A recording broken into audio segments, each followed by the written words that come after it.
Hello, everyone. My name is Jalen Jones here with Liz McLaughlin. Thank Hi you so there. much for joining us today.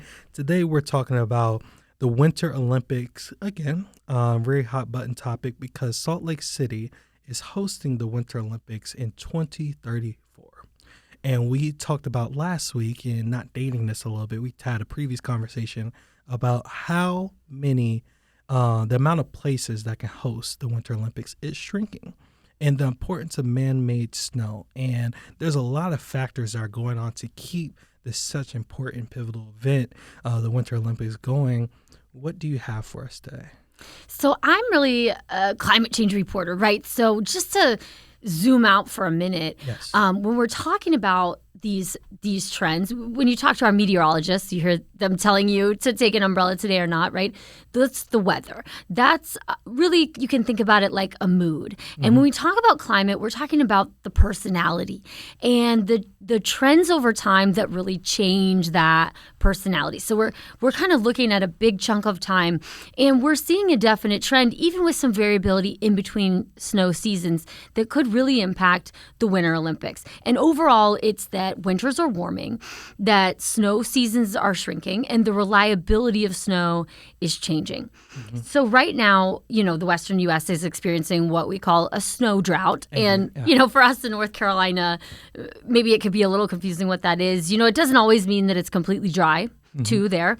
Many places have had precipitation, but the problem is temperature. And so more storms are falling as rain instead of snow.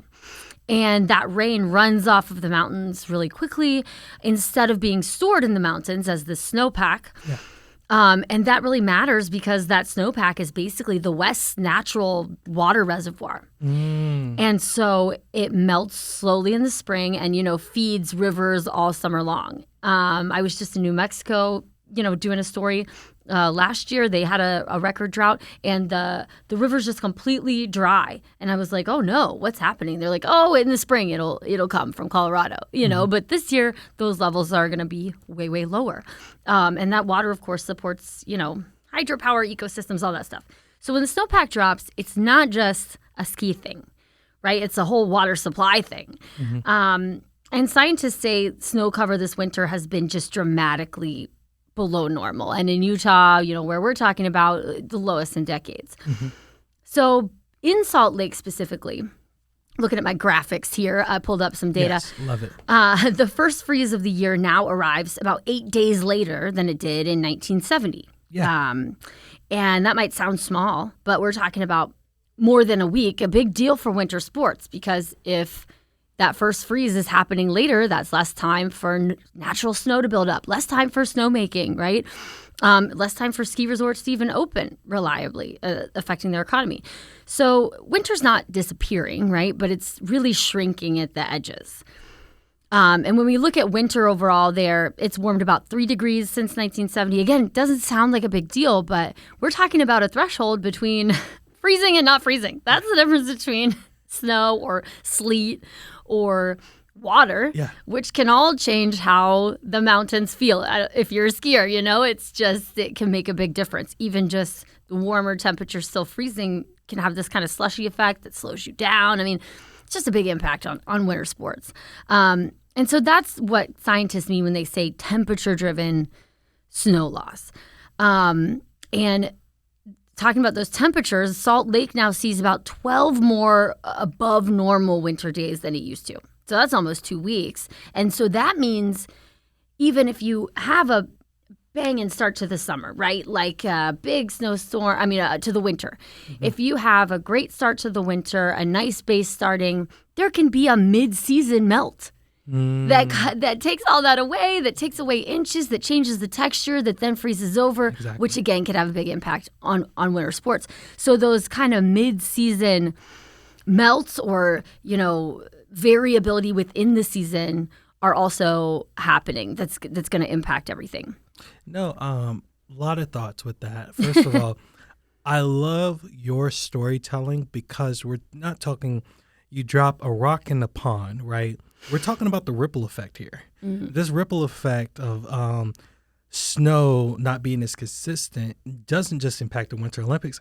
It's affecting the small towns in New Mexico that all over the West, the Midwest, the West Coast as well.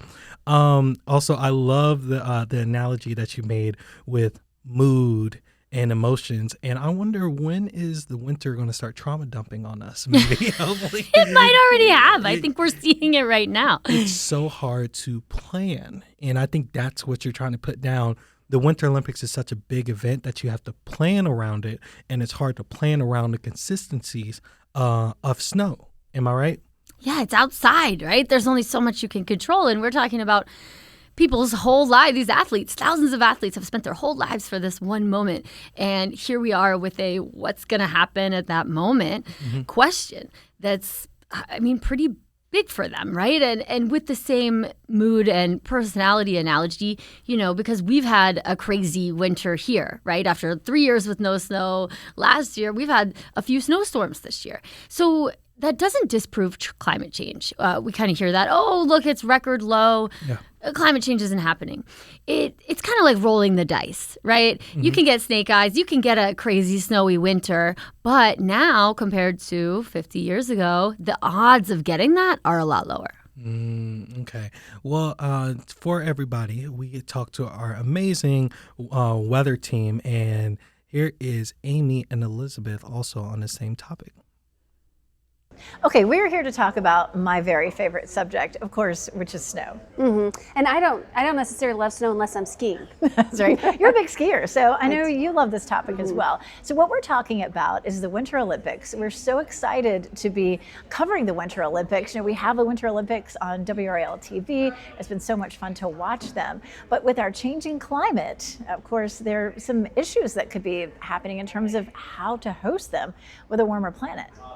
Yeah, they're running into some struggles with natural snow. A lot of the resorts, you know, we know this in North Carolina very well, have to make their snow, and places that you might not think would need to make snow are now having to make snow because we're warming up. So a lot of people are getting in on that business. Yeah, I grew up in North Carolina, and you know, we've made snow in North Carolina, you know, for decades and decades. And then I went to college out in Colorado, and no one was making snow. But they're making snow in Colorado now. I mean, that's just how much things are changing. So again, we've had a lot of fun watching the Olympics in Milan and Cortina. Cortina's a little town, you know, up in the Dolomites in Italy, where they're hosting all of the alpine events. Salt Lake City is on tap to host the 2034 Olympics, and Salt Lake City is in a real snow drought this year. And they've seen these numbers go down. So this is a look at the past 100 years and just how much snow have they gotten, and that just it's going down. So 100 years ago, 34 inches was the average snow. Now, the past 5 years, 27 inches. So with those numbers going down, obviously they're having to think, how can we keep these resorts open? How can we keep people on the slopes? So I've been skiing for a very long time, and I lived out west for a while. And I remember back in the late 90s going through Salt Lake City Airport, and they were hosting the 2002 Olympics. And I remember how exciting that was. You know, I think we had hosted the Olympics up in Lake Placid, you know, a really long time ago. But there was so much enthusiasm for the 2002 Olympics, and they had it plastered all over the airport. I didn't get to leave the airport, but it was just everywhere. 2002, Salt Lake City, and it was just so exciting. Well, now that was a really long time ago, but you know, even then they had to make some of the snow. I was surprised when we were doing research for this story to find that that was the case. Now, I want to point out one thing. So this is Salt Lake City, and I know a lot of people don't know anything about that area. It's very far away. Other side of the country. Yeah, Salt Lake City is actually down in the valley, and the mountains rise up right out of the valley, and so the mountains get a lot more snow. In some cases, the mountains around Salt Lake City can see as much as 500 inches of snow in a season. But this year, you know, it's been a snow drought for everybody until right about now. Which would be, you know, if the Olympics were right now, it'd be right during the Olympics. So the first half, it would have been man-made snow, and then they're getting this for the second half. So yeah, it's late in the season for them to be getting this, but I was looking at some stories that some of the local affiliates were doing out west right now, how excited they are to finally get some actual real snow and not the man-made stuff. But yeah, interesting that it's coming a little bit later in the season this year. So I actually, right after I graduated from college, moved to Lake Tahoe, which is right about where that L is at Several. And it was a really slow start that year. And that was a very long time ago. I'm not going to tell you how long ago that was, but just suffice to say it was several decades ago. And we got there right after New Year's Eve, and we didn't even ski for the first week because they were having a snow drought, but it kicked in really quickly. And some of the officials with the Olympics are wondering, do they want to push it up a little bit early so that it's colder? Now, in this case, you wait a little while and you get snow. So it's kind of a struggle. Do you move it into January because the temperatures might be warmer than they were in February? The thing about February is the days are longer, and so the temperatures do begin to warm up a little bit. Cortina, we've had so much fun watching this. Cortina hosted the Olympics way back in the mid-50s, and so it's interesting to look at what's happened there over the last several decades. Yeah, and you need the cold temperatures to make the snow for that to work. So this is kind of an alarming thing to see as well. The number of days where temperatures are at freezing or below, those numbers are going down. So back, you said they did it in the mid-50s. In that time frame, they had 214 days at freezing or below, and now it's down to 173 days. So the days where they could make the snow, those are kind of going away as well. Yeah. So it's not just North Carolina, it's Italy, it's all over the place. It really is. And so they're at this point, the Olympic Committee has identified 93 locations across the world where you could host the Winter Olympics. Salt Lake City being one, obviously Cortina being one, and they recycle them sometimes because, they're just not that many options. So currently, like I said, they're 93, but by 2050, which I know kind of sounds like a long time, but it goes so fast, there will only be around 50. So almost half of the available sites right now won't be available if we continue to warm the planet the way that we're warming it right now. Yeah, so even, a lot of the places wouldn't even be able to make the snow they can right now. Yeah. So making snow is pretty cool. It doesn't really snow that much in our mountains anymore. They had a really, really good year in North Carolina so mountains. good You this got year. to go skiing this year. Yeah, and they had some real snow, went to Beach Mountain, and they were making the snow still.